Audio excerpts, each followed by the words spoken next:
Без нашия Бог и без нашия възлюбен и скъп Отец, в името на Господ и Спасител Исус, в този момент ние влизаме в молитва в Твое присъствие. Моля Господ да дойде сега, Отче мой, да погледне ситуацията, в която живее този човек. Отче мой, моля те, в името на Исус, когато завършиш тази молитва, ще се случи чудо.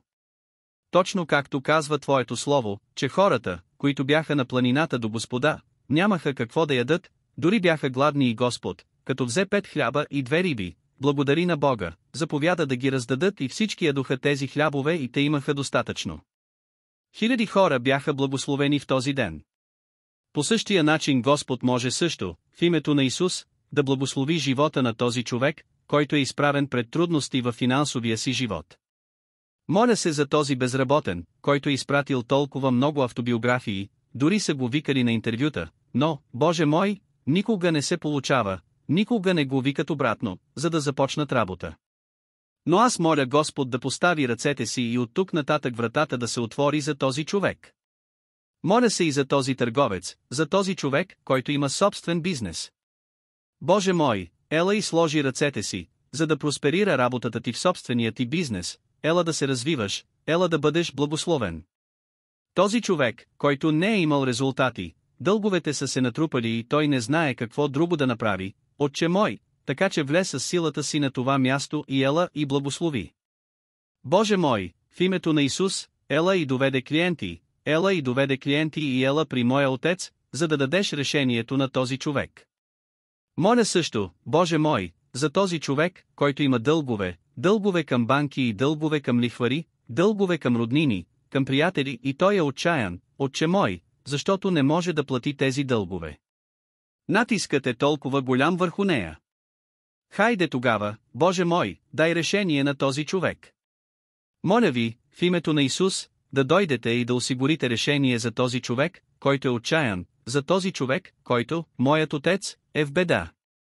За този мъж, за тази жена, моя баща, който дори е мислил да изчезне или дори по-лошо, да посегне на живота си заради ситуацията, която преживява. Ела сега, Боже мой, чуй молитвата ни. Ние знаем, че не заслужаваме нищо от Теб, но Господ каза, че призови ме в деня на скръбта си и аз ще те чуя и ще те въздигна. Така че, Боже мой, призовавам Твоето име, Господи, за да измоля Господ за чудо сега в живота на този човек. Този човек, който понякога слуша тази молитва и няма какво да яде вкъщи. Този човек, Боже мой, вече е получил известие, че ако не си плати сметките, до няколко дни ще и кратко спрат къщата, тока, водата. Този човек изостава с наема си и вече е получил заповед за изгонване и е отчаян. Отче мой, помогни на този човек. Помощ, Боже мой, помощ. Баща ми, защото има хора, които имат сериозни финансови проблеми и няма кой да им помогне. Хора, които не са искали да бъдат такива, но са.